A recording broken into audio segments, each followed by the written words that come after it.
मैं ऑफिस तो थक के घर पहुंचिया ਤਾਂ मैं उस समय सीमा ਨੂੰ ਤਿਆਰ ਖੜਾ ਦੇਖਿਆ। ਉਸਨੇ ਗੁਲਾਬੀ रंग ਦਾ बहुत ही खूबसूरत ड्रैस पाया होया सी। ਉਸ ਨੂੰ ਦੇਖਦੇ ਹੀ ਮੇਰੀ ਸਾਰੀ ਥਕਾਨ दूर हो गई। लेकिन जिमें ही उसने कहा कि मैं अपने पेके जाना ਅਤੇ ਇਸ ਲਈ ਤਿਆਰ ਹੋਈ ਹਾਂ ਤਾਂ ਮੇਰਾ ਸਾਰਾ मूड खराब हो गया। मैं कहा देखो सीमा, ਕੱਲ चली जाई, ਅੱਜ मैं बहुत थक गया हाँ। मैं उसनूं टालन की कोशिश की पर वो अपनी जिद ते अड़ी रही। अबे मैनू माँ की बहुत याद आ रही है, प्लीज़ मैनू छड्ड के आ जाओ। उसकी गल सुन के मैं हाँ कह दी। साडे विआह होए नूं हाले 1 महीना होया सी ते वो लगभग हर हफ्ते अपने पेके जाया करदी सी। फिर भी उसका दिल नहीं भरदा सी। पर मैं की करदा, मैनू सीमा नाल बेपनाह मुहब्बत हो गई सी। इस लई उसकी किसी भी गल नूं टालना मुश्किल हो जाता सी। मजबूरन मैं उसनूं थोड़ा इंतजार करन नूं कहा ਅਤੇ फ्रैश हो के उसनूं उसदे पेके पहुँचा के आ गया। उसने कहा सी कि रात नूं उसनूं लैण आ जाओ। मैं जल्दी नाल वापस आया क्योंकि मैं बहुत थकिया होया सी ते अज मेरी तबीयत भी ठीक नहीं लग रही सी। लेकिन मैं सीमा नूं इस बारे नहीं कह पाया। मैं जिमें ही अपने गेट दे सामने अपनी कार रोकी ਤਾਂ अचानक मेरी नज़र ਗਵਾਂਢੀਆਂ ਦੇ घर ਵੱਲ गई। ਮੈਨੂੰ बहुत ਵੱਡਾ ਝਟਕਾ ਲੱਗਿਆ क्योंकि ਉਹਨਾਂ ਦੀ ਛੱਤ ਤੇ ਇੱਕ ਡਰੈਸ ਲਟਕ ਰਿਹਾ ਸੀ ਅਤੇ ਉਹ ਜਿਹਾ ਸੇਮ ਡਰੈਸ ਮੈਂ ਹੁਣੇ ਸੀਮਾ ਦੇ ਪਹਿਨਿਆ ਹੋਇਆ ਦੇਖਿਆ ਸੀ। ਬਿਲਕੁਲ ਉਹੀ ਰੰਗ, ਉਹੀ ਪ੍ਰਿੰਟ। ਮੈਂ ਕਾਫੀ ਦੇਰ ਤੱਕ ਉਸ ਨੂੰ ਦੇਖਦਾ ਰਿਹਾ। ਕਿਹੋ ਜਿਹਾ ਅਜੀਬ ਇਤਫਾਕ ਹੈ। ਮੈਂ ਮਨ ਹੀ ਮਨ ਵਿੱਚ ਸੋਚਿਆ ਕਿ ਹੋ ਸਕਦਾ ਸੀਮਾ ਅਤੇ ਭਾਬੀ ਨੇ ਇੱਕ ਸਾਥ ਸ਼ਾਪਿੰਗ ਕੀਤੀ ਹੋਵੇ, ਇਸ ਲਈ ਇੱਕੋ ਜਿਹਾ ਹੀ ਡਰੈਸ ਖਰੀਦਿਆ ਹੋਵੇ। ਮੈਂ ਇਹ ਖਿਆਲਾਂ ਵਿੱਚ ਡੁੱਬਿਆ ਹੋਇਆ ਸੀ ਅਤੇ ਜਿਵੇਂ ਹੀ ਚੌਂਕੀਦਾਰ ਨੇ ਗੇਟ ਖੋਲ੍ਹਿਆ ਮੈਂ ਕਾਰ ਅੰਦਰ ਲੈ ਕੇ ਆ ਗਿਆ। ਮੈਂ ਨੌਕਰ ਨੂੰ ਕਿਹਾ ਮੈਨੂੰ ਕੋਈ ਡਿਸਟਰਬ ਨਾ ਕਰੇ ਕਿਉਂਕਿ ਮੈਂ ਥੋੜੀ ਦੇਰ ਆਰਾਮ ਕਰਨ ਵਾਲਾ ਹਾਂ। ਉਸ ਦਿਨ ਮੈਂ ਇਸ ਬਾਰੇ ਜ਼ਿਆਦਾ ਨਹੀਂ ਸੋਚਿਆ ਕਿਉਂਕਿ ਅਜਿਹੇ ਇਤਫਾਕ ਹੁੰਦੇ ਰਹਿੰਦੇ ਨੇ। ਮੈਂ ਸ਼ਾਮ ਨੂੰ ਸੀਮਾ ਨੂੰ ਵਾਪਸ ਘਰ ਲੈ ਆਇਆ ਪਰ ਮੈਂ ਉਸ ਨੂੰ ਇਹ ਗੱਲ ਦੱਸਣਾ ਭੁੱਲ ਗਿਆ ਕਿ ਤੇਰੀ ਡਰੈਸ ਵਰਗੀ ਡਰੈਸ ਆਪਣੀ ਗਵਾਂਢਣ ਭਾਬੀ ਕੋਲ ਵੀ ਹੈ। ਲੇਕਿਨ 2 ਦਿਨ ਬਾਅਦ ਤਾਂ ਹੱਦ ਹੀ ਹੋ ਗਈ ਜਦੋਂ ਸੀਮਾ ਨੇ ਦੱਸਿਆ ਕਿ ਮੈਂ ਆਪਣੇ ਪੇਕੇ ਘਰ ਜਾਣਾ ਚਾਹੁੰਦੀ ਹਾਂ ਕਿਉਂਕਿ ਮੰਮੀ ਦੀ ਤਬੀਅਤ ਠੀਕ ਨਹੀਂ। ਇਸ ਵਕਤ ਉਹ ਨੀਲੇ ਰੰਗ ਦੀ ਬੇਹੱਦ ਖੂਬਸੂਰਤ ਡਰੈਸ ਵਿੱਚ ਸੀ। ਮੈਂ ਉਸ ਦੇ ਵੱਲ ਪਿਆਰ ਭਰੀਆਂ ਨਜ਼ਰਾਂ ਨਾਲ ਦੇਖਿਆ ਕਿਉਂਕਿ ਉਹ ਅੱਜ ਵੀ ਬਹੁਤ ਖੂਬਸੂਰਤ ਲੱਗ ਰਹੀ ਸੀ। ਥੋੜੀ ਦੇਰ ਬਾਅਦ ਮੈਂ ਉਸ ਨੂੰ ਉਸਦੇ ਪੇਕੇ ਘਰ ਪਹੁੰਚਾ ਆਇਆ ਪਰ ਜਿਵੇਂ ਹੀ ਮੈਂ ਘਰ ਪਹੁੰਚਿਆ ਤਾਂ ਦੰਗ ਰਹਿ ਗਿਆ ਕਿਉਂਕਿ ਮੇਰੇ ਗਵਾਂਢੀਆਂ ਦੇ ਬਨੇਰੇ ਤੇ ਉਹੋ ਜਿਹਾ ਹੀ ਡਰੈਸ ਲਟਕ ਰਿਹਾ ਸੀ ਜੋ ਅੱਜ ਸੀਮਾ ਨੇ ਪੇਕੇ ਜਾਣ ਵੇਲੇ ਪਹਿਨਿਆ ਸੀ। ਇਹ ਕਿਵੇਂ ਹੋ ਸਕਦਾ? ਮੈਨੂੰ ਬਹੁਤ ਅਜੀਬ ਲੱਗਿਆ ਪਰ ਇਸ ਵਾਰ ਵੀ ਮੈਂ ਇਤਫਾਕ ਹੀ ਸਮਝਿਆ ਅਤੇ ਆਪਣੇ ਕੰਮ ਤੇ ਲੱਗ ਗਿਆ। ਪਰ ਜਦੋਂ ਤੀਜੀ ਵਾਰ ਅਜਿਹਾ ਹੋਇਆ ਤਾਂ ਮੇਰੀ ਸੋਚ ਸ਼ੱਕ ਵਿੱਚ ਬਦਲ ਗਈ। ਕਿਤੇ ਅਜਿਹਾ ਤਾਂ ਨਹੀਂ ਸੀਮਾ ਪੇਕੇ ਘਰ ਦਾ ਬੋਲ ਕੇ ਮੇਰੇ ਗਵਾਂਢੀਆਂ ਦੇ ਘਰ ਜਾਂਦੀ ਹੋਵੇ। ਪਰ ਅਜਿਹਾ ਕਿਵੇਂ ਹੋ ਸਕਦਾ ਸੀ? ਮੈਂ ਖੁਦ ਉਸ ਨੂੰ ਉਸਦੇ ਪੇਕੇ ਘਰ ਛੱਡ ਕੇ ਆਉਂਦਾ ਸੀ ਅਤੇ ਉਸਦੇ ਪੇਕੇ ਕਾਫੀ ਦੂਰ ਸੀ। ਪਰ ਉਸ ਦਿਨ ਮੇਰੇ ਤੋਂ ਰਿਹਾ ਨਹੀਂ ਗਿਆ। ਮੈਂ ਕਾਰ ਲੈ ਕੇ ਆਪਣੇ ਸਹੁਰੇ ਘਰ ਪਹੁੰਚ ਗਿਆ। ਸੀਮਾ ਉਹੀ ਡਰੈਸ ਵਿੱਚ ਸੀ ਅਤੇ ਮੈਨੂੰ ਦੇਖ ਕੇ ਹੈਰਾਨ ਰਹਿ ਗਈ। ਅਬੇ ਤੁਸੀਂ ਅਜੇ ਤੱਕ ਗਏ ਨਹੀਂ? ਉਸਨੇ ਹੈਰਾਨੀ ਨਾਲ ਪੁੱਛਿਆ। ਮੈਨੂੰ ਸ਼ਰਮ ਆਉਣ ਲੱਗੀ ਤੇ ਮੈਂ ਖੁਦ ਨੂੰ ਕੋਸਣ ਲੱਗਿਆ ਕਿ ਮੈਂ ਕਿੰਨੀਆਂ ਬੇਵਕੂਫੀਆਂ ਭਰੀਆਂ ਗੱਲਾਂ ਸੋਚ ਰਿਹਾ ਹਾਂ। ਸੀਮਾ ਦਾ ਪੇਕਾ ਘਰ ਤਾਂ ਸਾਡੇ ਘਰ ਨਾਲੋਂ ਕਾਫੀ ਦੂਰ ਸੀ, ਫਿਰ ਉਹ ਕਿਵੇਂ ਆ ਸਕਦੀ ਸੀ? ਮੈਂ ਆਪਣੇ ਆਪ ਨੂੰ ਕੋਸਿਆ ਅਤੇ ਘਰ ਵਾਪਸ ਮੁੜ ਆਇਆ ਅਤੇ ਧਿਆਨ ਨਾਲ ਆਪਣੇ ਗਵਾਂਢੀ ਨਤੇਸ਼ ਦੇ ਘਰ ਦੇ ਵੱਲ ਦੇਖਿਆ। ਉੱਥੇ ਉਹੀ ਡਰੈਸ ਹਾਲੇ ਤੱਕ ਵੀ ਲਟਕ ਰਹੀ ਸੀ। ਮੈਨੂੰ ਇੱਕ ਪਲ ਦੇ ਲਈ ਵੀ ਚੈਨ ਨਹੀਂ ਆ ਰਿਹਾ ਸੀ ਕਿਉਂਕਿ ਇਤਫਾਕ 1 ਜਾਂ 2 ਵਾਰ ਹੋ ਸਕਦਾ, ਵਾਰ-ਵਾਰ ਨਹੀਂ। ਪਰ ਮੈਂ ਇਹ ਗੱਲ ਆਪਣੀ ਜ਼ੁਬਾਨ 'ਤੇ ਲਿਆਉਣ ਤੋਂ ਡਰਦਾ ਸੀ। ਮੇਰੇ ਵਿਆਹ ਨੂੰ ਹਾਲੇ ਦਿਨ ਹੀ ਕਿੰਨੇ ਹੋਏ ਸੀ ਅਤੇ ਸੀਮਾ ਨੂੰ ਮੇਰੀ ਇਸ ਗੱਲ ਦਾ ਕਿੰਨੀ ਤਕਲੀਫ ਹੋਵੇਗੀ। ਇਹ ਸੋਚ ਕੇ ਮੈਂ ਚੁੱਪ ਹੋ ਗਿਆ। ਮੈਨੂੰ ਉਹ ਦਿਨ ਯਾਦ ਆ ਰਿਹਾ ਸੀ ਜਿਸ ਦਿਨ ਮੇਰਾ ਵਿਆਹ ਹੋਇਆ ਸੀ। ਮੈਂ ਸੀਮਾ ਨੂੰ ਆਪਣੀ ਪਤਨੀ ਬਣਾ ਕੇ ਘਰ ਲੈ ਆਇਆ ਸੀ। ਉਸੇ ਦਿਨ ਮੇਰਾ ਗਵਾਂਢੀ ਨਤੇਸ਼ ਮੈਨੂੰ ਵਧਾਈ ਦੇਣ ਆਇਆ ਸੀ ਅਤੇ ਉਸਨੇ ਮੇਰੇ ਕੋਲੋਂ ਮਾफ़ੀ ਮੰਗੀ ਸੀ ਕਿ ਮੈਂ ਵਿਆਹ ਵਿੱਚ ਨਹੀਂ ਆ ਸਕਿਆ ਕਿਉਂਕਿ ਉਸ ਦਿਨ ਉਸਦਾ ਵੀ ਵਿਆਹ ਸੀ। ਉਹ ਤਾਂ ਸਾਡੇ ਘਰ ਕੋਲ ਰਹਿਣ ਥੋੜ੍ਹੇ ਟਾਈਮ ਪਹਿਲਾਂ ਹੀ ਆਇਆ ਸੀ। ਮੈਂ ਉਸ ਨੂੰ ਮੁਸਕਰਾ ਕੇ ਗਲੇ ਨਾਲ ਲਾ ਲਿਆ ਤੇ ਵਧਾਈ ਦਿੱਤੀ। ਉਹ ਬਹੁਤ ਖੁਸ਼ ਲੱਗ ਰਿਹਾ ਸੀ। ਵਿਆਹ ਨਾਲ ਖੈਰ ਖੁਸ਼ ਤਾਂ ਮੈਂ ਵੀ ਬਹੁਤ ਸੀ। ਮੇਰੀ ਵੀ ਲਵ ਕੱਟ ਅਰੇਂਜ ਮੈਰਿਜ ਸੀ। ਜਦੋਂ ਪਹਿਲੀ ਵਾਰ ਸੀਮਾ ਨੂੰ ਦੇਖਿਆ ਉਸੇ ਵਕਤ ਉਸ ਨੂੰ ਦਿਲ ਦੇ ਬੈਠਾ। ਉਹ ਮੇਰੀ ਸੈਕਟਰੀ ਨੂੰ ਮਿਲਣ ਮੇਰੇ ਆਫਿਸ ਆਈ ਸੀ। ਉਹ ਮੇਰੀ ਸੈਕਟਰੀ ਮਾਲਤੀ ਦੀ ਦੋਸਤ ਸੀ ਅਤੇ ਉਹਨਾਂ ਨੇ ਸ਼ਾਪਿੰਗ ਤੋਂ ਬਾਅਦ ਲੰਚ 'ਤੇ ਜਾਣਾ ਸੀ, ਜਿਸ ਦੇ ਲਈ ਮਾਲਤੀ ਨੇ ਮੇਰੇ ਤੋਂ ਪਹਿਲਾਂ ਹੀ ਛੁੱਟੀ ਲੈ ਲਈ ਸੀ। ਸੰਜੋਗ ਨਾਲ ਉਸੇ ਟਾਈਮ ਮੈਂ ਵੀ ਬਾਹਰ ਕਿਤੇ ਕੰਮ 'ਤੇ ਜਾਣਾ ਸੀ। ਜਿਵੇਂ ਹੀ ਮੈਂ ਆਪਣੇ ਕੈਬਿਨ ਤੋਂ ਨਿਕਲਿਆ ਤਾਂ ਮੇਰੀ ਨਿਗਾਹ ਸੀਮਾ ਦੇ ਉੱਪਰ ਪਈ ਤਾਂ ਮੈਂ ਉਸ ਨੂੰ ਦੇਖਦਾ ਹੀ ਰਹਿ ਗਿਆ। ਮੈਂ ਨਾ ਚਾਹੁੰਦੇ ਹੋਏ ਵੀ ਉੱਥੋਂ ਨਿਕਲ ਆਇਆ।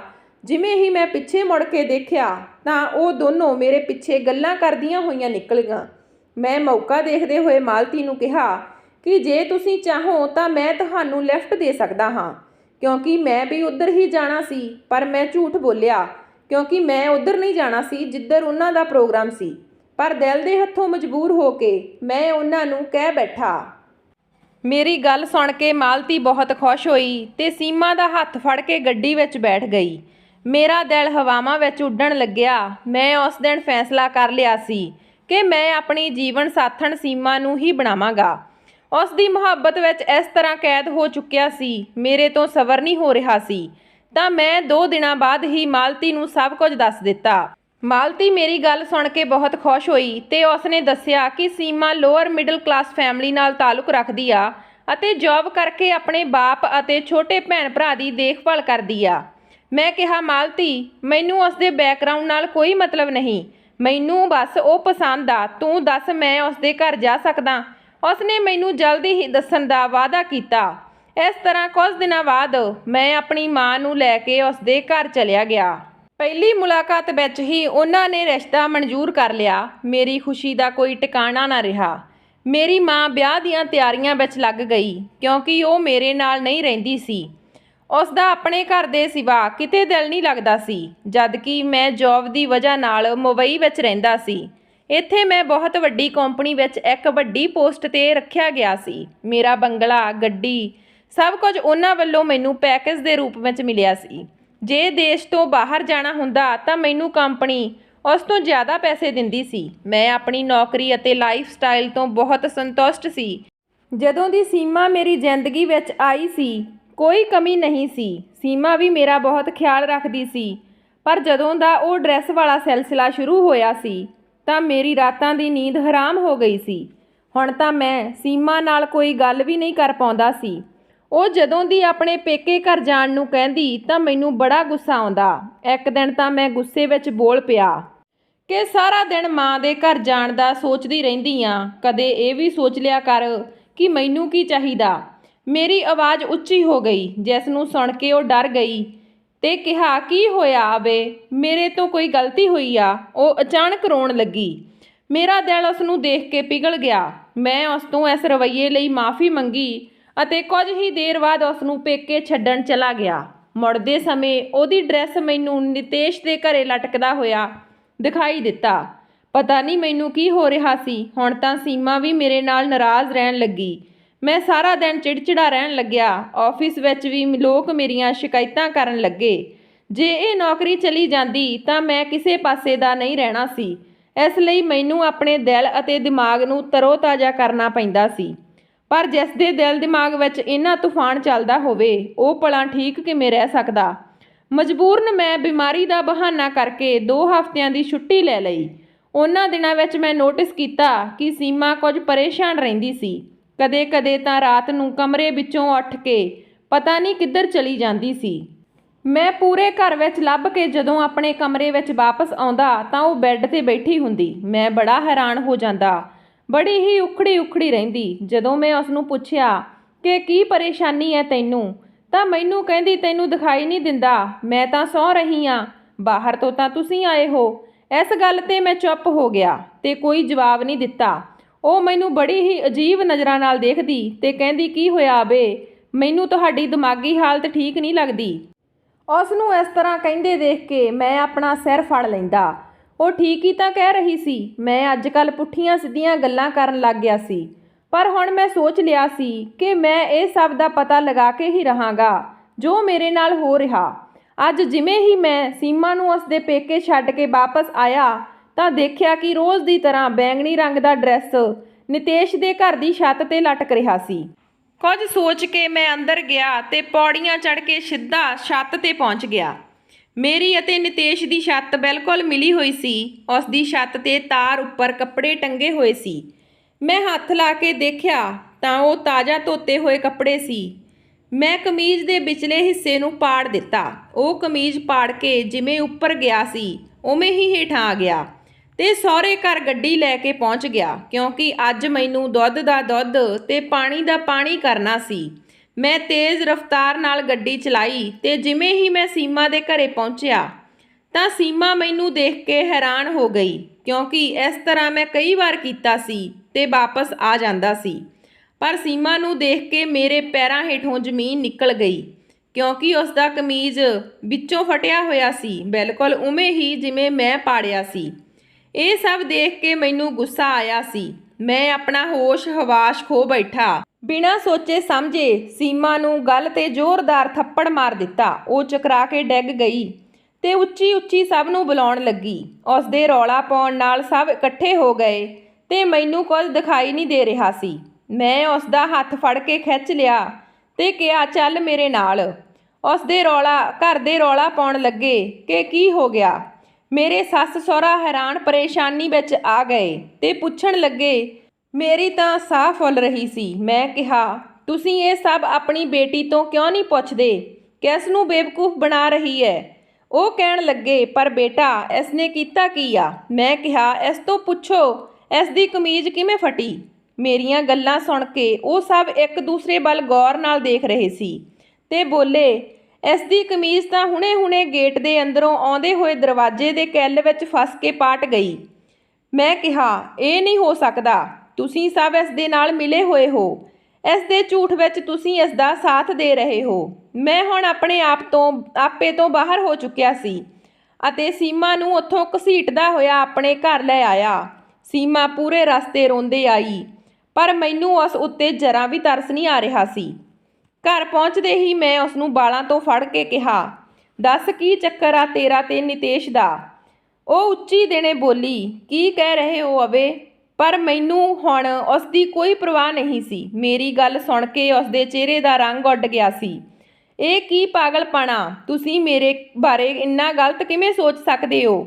ਮੈਨੂੰ ਉਸ ਦੀ ਕੋਈ ਪਰਵਾਹ ਨਹੀਂ ਸੀ, ਕਿਉਂਕਿ ਮੈਂ ਕੋਈ ਗਿਰਿਆ ਹੋਇਆ ਇਨਸਾਨ ਨਹੀਂ ਸੀ ਜੋ ਅੱਖੀਂ ਦੇਖੀ ਮੱਖੀ ਨਿਗਲ ਜਾਵੇ।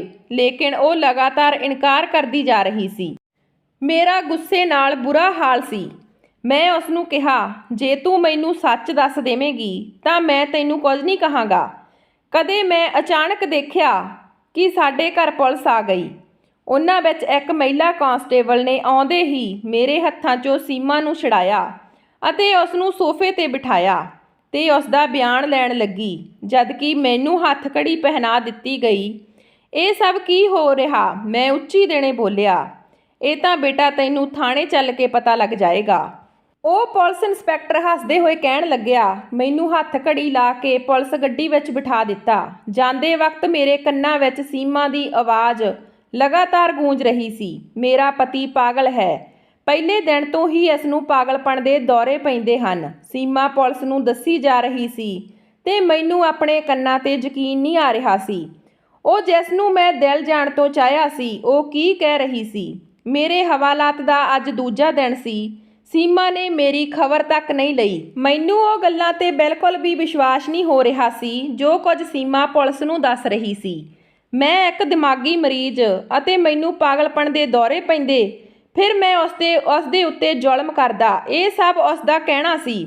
ਇਸ ਤੋਂ ਹੈਰਾਨੀ ਵਾਲੀ ਗੱਲ ਇਹ ਸੀ ਕਿ ਉਸ ਰਾਤ ਪੁਲਿਸ ਨੂੰ ਨਿਤੇਸ਼ ਨੇ ਫੋਨ ਕੀਤਾ ਸੀ, ਜੋ ਮੇਰਾ ਗਵਾਂਢੀ ਸੀ, ਜਿਸ ਦੀ ਵਜ੍ਹਾ ਨਾਲ ਇਹ ਸਾਰਾ ਸਿਲਸਿਲਾ ਸ਼ੁਰੂ ਹੋਇਆ ਸੀ। ਇਹ ਸਭ ਕੀ ਚੱਲ ਰਿਹਾ ਸੀ? ਮੇਰੇ ਖਿਲਾਫ ਕੁਝ ਸਮਝ ਨਹੀਂ ਆ ਰਿਹਾ ਸੀ। ਸੀਮਾ ਨੇ ਮੇਰੇ ਖਿਲਾਫ ਕੇਸ ਫਾਈਲ ਕਰ ਦਿੱਤਾ ਅਤੇ ਨਾ ਜਾਣੇ ਕੀ ਆਰੋਪ ਲਾਏ ਸੀ ਉਸ ਨੂੰ ਮੇਰੇ ਉੱਤੇ। ਮੇਰੀ ਮਾਂ ਬਹੁਤ ਕੋਸ਼ਿਸ਼ ਕਰ ਰਹੀ ਸੀ, ਪਰ ਮੇਰੀ ਜ਼ਮਾਨਤ ਨਹੀਂ ਹੋ ਰਹੀ ਸੀ। ਮਾਮਲੇ ਦੇ ਅਨੁਸਾਰ ਮੇਰਾ ਮੈਡੀਕਲ ਚੈੱਕਅਪ ਹੋਣਾ ਸੀ ਅਤੇ ਰਿਪੋਰਟਾਂ ਤੋਂ ਬਾਅਦ ਹੀ ਮੇਰੀ ਜ਼ਮਾਨਤ ਹੋ ਸਕਦੀ ਸੀ। 2 ਦਿਨ ਬਾਅਦ ਜਦੋਂ ਮਨੋਚਿਕਿਤਸਕ ਨੇ ਮੇਰੇ ਤੋਂ ਸਵਾਲ ਪੁੱਛੇ ਤਾਂ ਮੈਂ ਉਸ ਨੂੰ ਸਾਰਾ ਕਿੱਸਾ ਸੁਣਾ ਦਿੱਤਾ, ਜਿਸ ਨੂੰ ਸੁਣ ਕੇ ਉਹ ਵੀ ਮੈਨੂੰ ਅਜਿਹੀਆਂ ਨਜ਼ਰਾਂ ਨਾਲ ਦੇਖਣ ਲੱਗਿਆ ਜਿਵੇਂ ਮੈਂ ਕੋਈ ਪਾਗਲ ਸੀ। ਉਸ ਦਾ ਇਸ ਤਰ੍ਹਾਂ ਦੇਖਣਾ ਤੇ ਮੈਨੂੰ ਅਚਾਨਕ ਗੁੱਸਾ ਆ ਗਿਆ। ਮੈਂ ਕਿਹਾ, ਤੈਨੂੰ ਕੀ ਲੱਗਦਾ ਕਿ ਮੈਂ ਪਾਗਲ ਹਾਂ? ਮੈਂ ਗੁੱਸੇ ਵਿੱਚ ਆ ਕੇ ਪੁੱਛਿਆ ਤੇ ਉਹ ਮੈਨੂੰ ਸਮਝਾਉਣ ਲੱਗੇ। ਕਹਿੰਦਾ, ਜਿਹੜਾ ਕਿੱਸਾ ਤੂੰ ਸੁਣਾ ਰਿਹਾ ਉਹ ਨਾਮੁਮਕਿਨ ਆ। ਇਤਫਾਕ 1 ਜਾਂ 2 ਵਾਰ ਹੋ ਸਕਦਾ, ਲੇਕਿਨ ਬਾਰ-ਬਾਰ ਨਹੀਂ। ਡਾਕਟਰ ਮੈਨੂੰ ਆਰਾਮ ਨਾਲ ਸਮਝਾ ਰਿਹਾ ਸੀ ਤੇ ਮੇਰੀ ਸਾਹ ਫੁੱਲ ਰਹੀ ਸੀ। ਉਹ ਮੇਰੀ ਹਾਂ ਵਿੱਚ ਹਾਂ ਮਿਲਾ ਕੇ ਮੈਨੂੰ ਚੁੱਪ ਕਰਾ ਦਿੰਦਾ ਤੇ ਆਪਣੀ ਰਿਪੋਰਟ ਵਿੱਚ ਉਸਨੇ ਮੈਨੂੰ ਮਾਨਸਿਕ ਰੋਗੀ ਲਿਖ ਦਿੱਤਾ, ਜਿਸ ਦੇ ਪਰਿਣਾਮ ਸਰੂਪ ਮੈਨੂੰ ਜੱਜ ਨੇ 2 ਮਹੀਨਿਆਂ ਦੇ ਲਈ ਮੈਂਟਲ ਹਸਪਤਾਲ ਭੇਜ ਦਿੱਤਾ। ਮੈਂ ਚੀਖਦਾ ਚਲਾਉਂਦਾ ਰਿਹਾ ਕਿ ਮੈਂ ਪਾਗਲ ਨਹੀਂ, ਪਰ ਉੱਥੇ ਕਿਸੇ ਨੂੰ ਕੋਈ ਫਰਕ ਨਹੀਂ ਪੈ ਰਿਹਾ ਸੀ। ਮੈਨੂੰ ਸਭ ਤਰਸ ਭਰੀਆਂ ਨਜ਼ਰਾਂ ਨਾਲ ਦੇਖ ਰਹੇ ਸੀ। ਇੱਕ ਦਿਨ ਇੱਕ ਭਲੀ ਨਰਸ ਮੇਰੇ ਕੋਲ ਆਈ ਤੇ ਉਹ ਮੇਰਾ ਹਾਲ ਜਾਣਨ ਲੱਗੀ। ਪਹਿਲਾਂ ਤਾਂ ਮੈਂ ਦੱਸਣੋਂ ਉਸ ਨੂੰ ਇਨਕਾਰ ਕਰ ਦਿੱਤਾ, ਪਰ ਉਸਨੇ ਮੈਨੂੰ ਭਰੋਸਾ ਦਿਵਾਇਆ ਅਤੇ ਮੈਂ ਉਸ ਨੂੰ ਸਭ ਕੁਝ ਦੱਸਿਆ ਕਿ ਮੇਰੀ ਪਤਨੀ ਨੇ ਮੇਰੇ ਨਾਲ ਧੋਖਾ ਕੀਤਾ। ਤਾਂ ਉਸ ਨਰਸ ਨੇ ਕਿਹਾ, ਮੈਂ ਤੇਰਾ ਸਾਥ ਜ਼ਰੂਰ ਦੇਵਾਂਗੀ। ਉਸ ਨੇ ਮੈਨੂੰ ਕਿਹਾ ਕਿ ਮੈਂ ਸੀਮਾ ਨੂੰ ਤੇਰੇ ਨਾਲ ਮੁਲਾਕਾਤ ਕਰਨ ਲਈ ਲੈ ਕੇ ਆਵਾਂਗੀ। ਖੈਰ ਇਵੇਂ ਹੀ ਹੋਇਆ। ਇੱਕ ਦਿਨ ਸੀਮਾ ਮੇਰੇ ਨਾਲ ਮੁਲਾਕਾਤ ਲਈ ਪਹੁੰਚ ਗਈ। ਉਸ ਦੇ ਨਾਲ ਨਿਤੇਸ਼ ਸੀ। ਮੈਨੂੰ ਉਹਨਾਂ ਦੋਹਾਂ ਨੂੰ ਇਕੱਠਿਆਂ ਦੇਖ ਕੇ ਝਟਕਾ ਲੱਗਿਆ। ਮੈਂ ਕਿਹਾ, ਤੁਸੀਂ ਦੋਨੋਂ ਇਕੱਠੇ ਕਿਵੇਂ? ਤਾਂ ਉਹ ਦੋਨੋਂ ਮੇਰੇ ਵੱਲ ਦੇਖ ਕੇ ਹੱਸਣ ਲੱਗ ਪਏ। ਕਹਿੰਦੇ, ਆਖਰੀ ਵਾਰ ਅਸੀਂ ਤੈਨੂੰ ਮਿਲ ਆਈਏ। ਉਦੋਂ ਉਹ ਆਪਣੀਆਂ ਕਾਲੀਆਂ ਕਰਤੂਤਾਂ ਮੇਰੇ ਸਾਹਮਣੇ ਉਗਲਦੇ ਗਏ। ਸੀਮਾ ਕਹਿੰਦੀ, ਮੈਂ ਵਿਆਹ ਸਿਰਫ ਤੇਰੇ ਨਾਲ ਤੇਰੇ ਪੈਸੇ ਦੀ ਖਾਤਰ ਕਰਵਾਇਆ ਸੀ। ਮੈਨੂੰ ਸੀ ਕਿ ਮੈਂ ਤੈਨੂੰ ਪਾਗਲ ਸਾਬਤ ਕਰ ਦੇਵਾਂ ਤੇ ਸਾਰਾ ਪੈਸਾ ਮੇਰਾ ਹੋ ਜਾਵੇਗਾ, ਤੇ ਉਹ ਮੈਂ ਸਾਬਤ ਕਰ ਦਿੱਤਾ ਕਿਉਂਕਿ ਮੈਂ ਨਿਤੇਸ਼ ਨੂੰ ਪਿਆਰ ਕਰਦੀ ਹਾਂ। ਤੈਨੂੰ ਪਤਾ ਅਸੀਂ ਤੇਰੇ ਪੈਸੇ ਦੀ ਖਾਤਰ ਕੀ ਪਾਪੜ ਵੇਲੇ। ਮੇਰੀ ਤਾਂ ਛੋਟੀ ਜਿਹੀ ਨੌਕਰੀ ਸੀ ਜਿਸ ਨਾਲ ਘਰ ਦਾ ਖਰਚਾ ਹੀ ਮਸਾਂ ਚੱਲਦਾ ਸੀ। ਉਹ ਕੱਪੜੇ ਵੀ ਅਸੀਂ 2 ਜੋੜੀ ਲਿਆ ਕੇ 1 ਜੋੜੀ ਛੱਤ ਤੇ ਟੰਗ ਦਿੰਦੇ ਤਾਂ ਕਿ ਤੈਨੂੰ ਸ਼ੱਕ ਹੋ ਸਕੇ, ਤੇ ਤੂੰ ਉਹੀ ਕੀਤਾ। ਸੀਮਾ ਬੋਲੀ, ਮੈਂ ਤੈਨੂੰ ਪਾਗਲ ਕਰਨ ਦੇ ਲਈ ਪਤਾ ਨਹੀਂ ਕਿਹੜੀਆਂ ਦਵਾਈਆਂ ਰੋਟੀ ਪਾਣੀ ਵਿੱਚ ਮਿਲਾ ਕੇ ਖਵਾ ਦਿੱਤੀਆਂ, ਪਰ ਹਾਂ ਮੈਂ ਸਫਲ ਹੋ ਗਈ। ਹੁਣ ਤੂੰ ਸੜ ਇੱਥੇ ਪਾਗਲਖਾਨੇ ਵਿੱਚ। ਮੈਂ ਤੇਰੇ ਪੈਸਿਆਂ ਤੇ ਐਸ਼ ਕਰਾਂਗੀ। ਇਹ ਸਭ ਗੱਲਾਂ ਉਹ ਨਰਸ ਦੇ ਮੋਬਾਈਲ ਵਿੱਚ ਰਿਕਾਰਡ ਹੋ ਰਹੀਆਂ ਸੀ ਜੋ ਉਹ ਮੇਰੇ ਕੋਲ ਰੱਖ ਕੇ ਗਈ ਸੀ। ਇਹ ਸਭ ਕੁਝ ਕਹਿ ਕੇ ਮੈਨੂੰ ਉਹ ਜਾਣ ਲੱਗੇ ਤਾਂ ਮੈਂ ਕਿਹਾ, ਥੋੜਾ ਰੁਕ ਜਾਵੋ, ਮੇਰੀਆਂ ਵੀ ਸੁਣ ਲਓ। ਮੈਂ ਉਸ ਨਰਸ ਨੂੰ ਆਵਾਜ਼ ਮਾਰੀ ਤੇ ਉਹ ਮੋਬਾਈਲ ਉਸ ਦੇ ਹਵਾਲੇ ਕਰ ਦਿੱਤਾ। ਉਹ ਨਰਸ ਨੇ ਉਹ ਰਿਕਾਰਡਿੰਗ ਕੱਢ ਕੇ ਉਹਨਾਂ ਨੂੰ ਸੁਣਾਈ ਤਾਂ ਉਹ ਹੱਕੇ ਬੱਕੇ ਰਹਿ ਗਏ। ਪੁਲਿਸ ਨੇ ਉਹਨਾਂ ਨੂੰ ਉਸ ਸਬੂਤ ਦੇ ਆਧਾਰ ਤੇ ਫੜ ਲਿਆ। ਮੈਨੂੰ ਪਾਗਲ ਕਰਨ ਅਤੇ ਮੇਰੀ ਪ੍ਰਾਪਰਟੀ ਹੜੱਪਣ ਦੇ ਮਾਮਲੇ ਵਿੱਚ ਉਹਨਾਂ ਨੂੰ ਜੇਲ੍ਹ ਦੀ ਸਜ਼ਾ ਸੁਣਾਈ ਗਈ ਤੇ ਮੈਨੂੰ ਘਰ ਭੇਜ ਦਿੱਤਾ ਗਿਆ। ਮੈਂ ਹੁਣ ਵੀ ਬੜਾ ਸ਼ੁਕਰ ਮਨਾਉਂਦਾ ਹਾਂ ਉਸ ਨਰਸ ਦਾ ਜਿਸ ਨੇ ਮੇਰੀ ਮਦਦ ਕੀਤੀ, ਨਹੀਂ ਤਾਂ ਮੈਂ ਉਸ ਪਾਗਲਖਾਨੇ ਵਿੱਚ ਪਾਗਲ ਹੋ ਕੇ ਰਹਿ ਜਾਣਾ ਸੀ ਆਪਣੀ ਪਤਨੀ ਦੀ ਵਜ੍ਹਾ ਕਰਕੇ। ਸੋ ਦੋਸਤੋ, ਕਈ ਵਾਰ ਆਪਣਿਆਂ ਨਾਲ ਧੋਖਾ ਕਰ ਜਾਂਦੇ ਨੇ ਤੇ ਬੇਗਾਨੇ ਸਾਥ ਦੇ ਜਾਂਦੇ ਨੇ। ਲਓ ਜੀ, ਕਹਾਣੀ ਕਿਵੇਂ ਦੀ ਲੱਗੀ ਕਮੈਂਟ ਬਾਕਸ ਵਿੱਚ ਜ਼ਰੂਰ ਦੱਸਿਓ। ਜੇ ਚੈਨਲ ਤੇ ਪਹਿਲੀ ਵਾਰ ਹੋ ਤਾਂ ਚੈਨਲ ਨੂੰ ਸਬਸਕ੍ਰਾਈਬ ਕਰਿਓ। ਮਿਲਦੇ ਹਾਂ ਨਵੀਂ ਕਹਾਣੀ ਦੇ ਨਾਲ। ਤਦ ਤੱਕ ਸਤਿ ਸ਼੍ਰੀ ਅਕਾਲ।